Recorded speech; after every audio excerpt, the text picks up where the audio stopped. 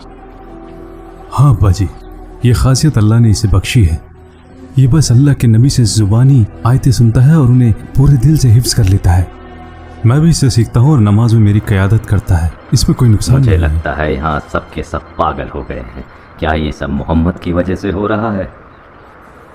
वो छोटे लोगों को तो बड़ा रुतबा दे रहा है और बड़े लोगों को नीचे कर रहा है। नहीं, वो सबको एक बराबर मानते हैं।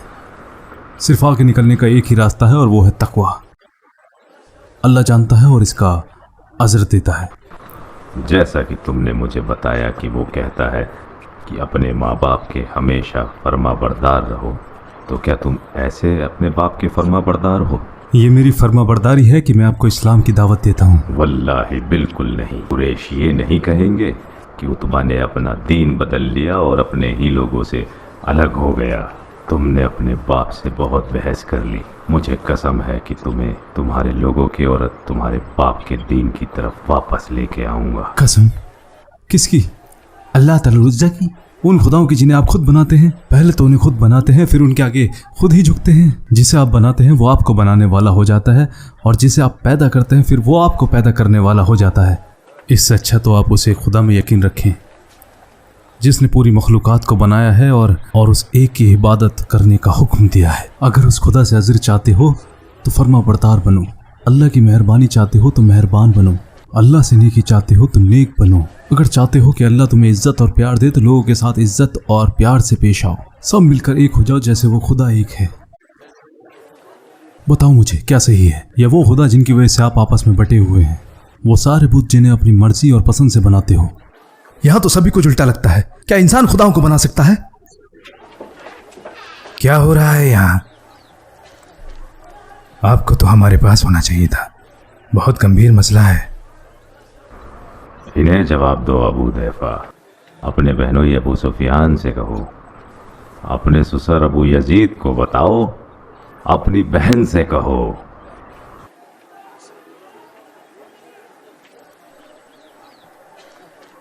अब इसने क्या किया? आजकल इससे ज्यादा कुछ और चल रहा है जो मोहम्मद ने हमारे साथ किया है। क्या तूने भी मोहम्मद का बता? क्यों किया तूने ऐसा? क्यों किया? हमारे खुदा तेरा मुंह काला करते तो हमारे ऊपर इतनी शर्म लेकर आया है। बेशर्म है तू,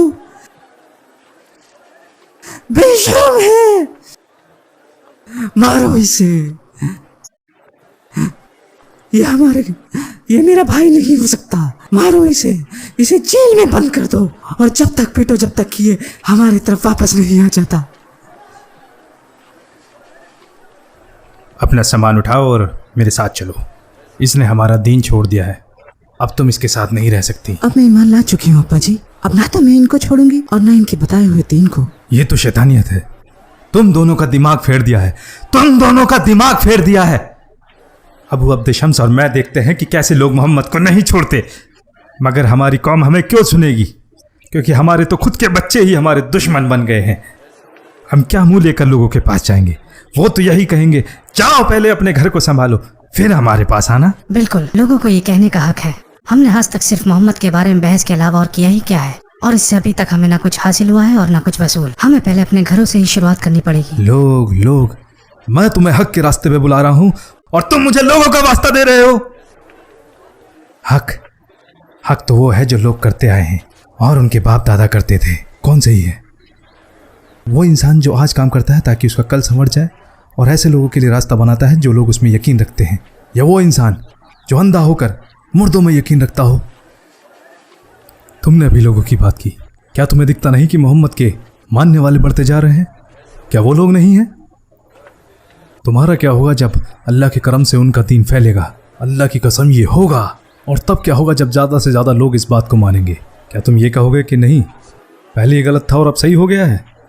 क्या ऐसे ही सच्चाई मानोगे?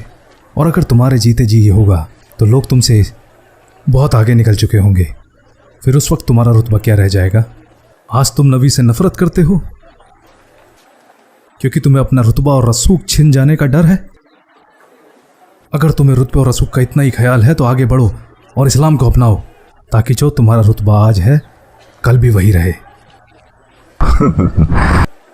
इसे कौन सा दर्जा मिला है? ये तो हमसे भी पहले इस्लाम अपना चुका है। अब तक तो इसे बादशाह बन जाना चाहिए था। हमें मोहम्मद को रोकना होगा। उनका जादू लोगों के सिर चढ़कर बोल रहा है। जितने ज्यादा लोग उन्हें सुनेंगे उतना ज्यादा मानने लगेंगे। मोहम्मद से लोगों को हर हाल में बचाना है, चाहे इसके लिए हमें तलवार ही क्यों उठानी पड़े। मैं इससे ज्यादा बर्दाश्त नहीं कर सकता। जा रहा हूं मैं। अबू सुफियान, क्या तुम मेरी बात नहीं सुनोगे? इससे अच्छा है कि मैं अपने कानों को फोड़ लूं।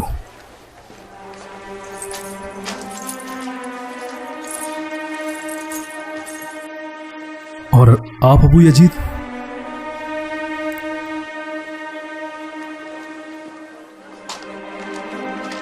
और तुम मेरे भाई, हमारे बड़े बूढ़े तो सरदार होने की वजह से डरते हैं ताकि कौम के लोग नाराज ना हो जाएं, लेकिन तुम तो अभी जवान हो। अगर हमारे अब्बा अपने लोगों को नहीं छोड़ सकते तो मैं अपने अब्बा को नहीं छोड़ सकता, चाहे वो तुम्हें जहन्नुम में क्यों ना ढकेल रहे हो। मुझे ये बातें समझ नहीं आती। आग, जहन्नुम, जन्नत, इससे बेहतर होता कि मैं तुम्हें यहीं मार देता, लेकिन उससे मेरे दुश्मन खुश हो जाएंगे। मैं तब तक इंतजार करूंगा जब तक मेरे अब्बा कोई राय कायम नहीं कर लेते।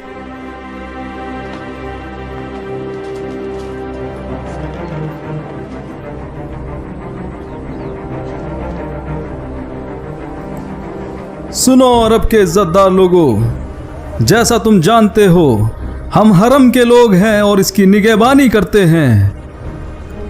जिसने भी हरम के खिलाफ साजिश की है, हमारे खुदाओं के फजलो करम से वो सारे खाक में मिल गए। आप लोग गवाह हैं जो यहाँ हाथी लेकर आए थे, उनका क्या हाल हुआ था। अब हमारे बीच एक इंसान पैदा हो गया है जिसके बारे में आपने सुना होगा।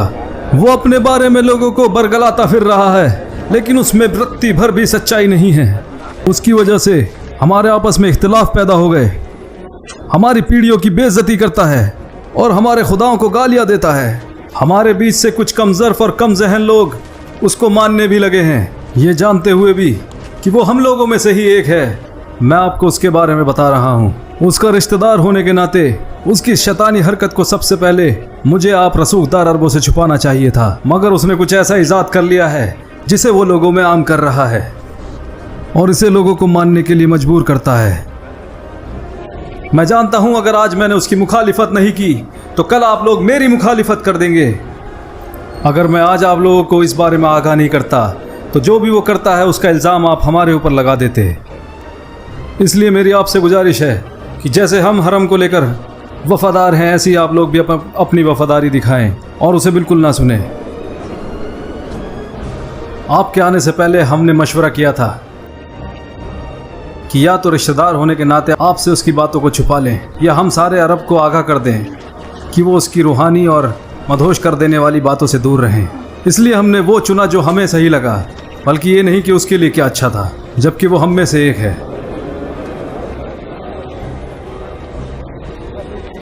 इसलिए आपको इस पाक जगह का वास्ता उससे दूर रहना।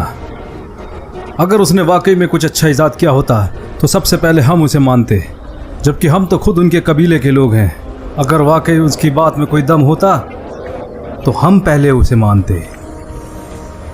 वो तो यहाँ तक कहता है कि अगर आप लोग हमारे साथ हो जाएं तो अरबों को तो हमारे साथ आना ही पड़ेगा, लेकिन हम जवाब में बोलते हैं कि अरब के साथ हमारा रिश्ता आज का नहीं है, बहुत पुराना है। हम अरबों से दुश्मनी मोल क्यों लेंगे? उसके पास रूहानी ताकतों का खजाना है जिससे वो खानदान को खानदान से लड़वा देता है और लोगों को लोगों से लड़वा देता है, लेकिन हमने उसे मानने से इनकार कर दिया। तो जिस आग से हम खुद बच रहे हैं उसमें आप लोगों को कैसे ढकेल दें? हमारा ज़मीर ये गवारा नहीं करता, हमारा इंसाफ ये गवारा नहीं करता, और हमारा अखलाक वो भी गवारा नहीं करता। और उसकी रूहानी ताकतों से अपने आप को बचा लेना।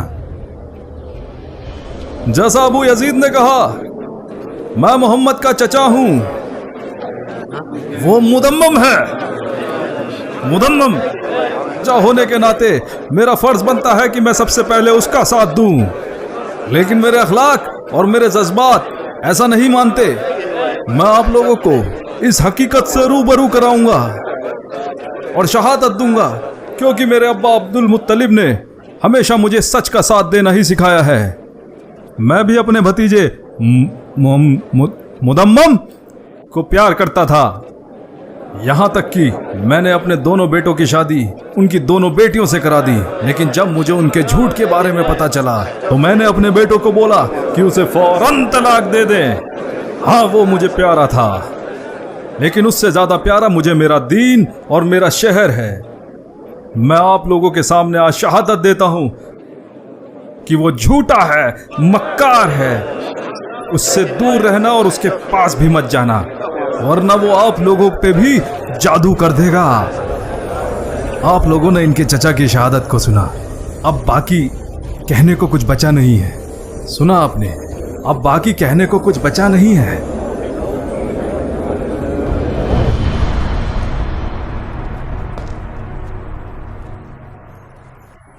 क्या तुम्हारी टांगे टूट गई थी जो तुम मुझे छोड़कर वहां से चले आए?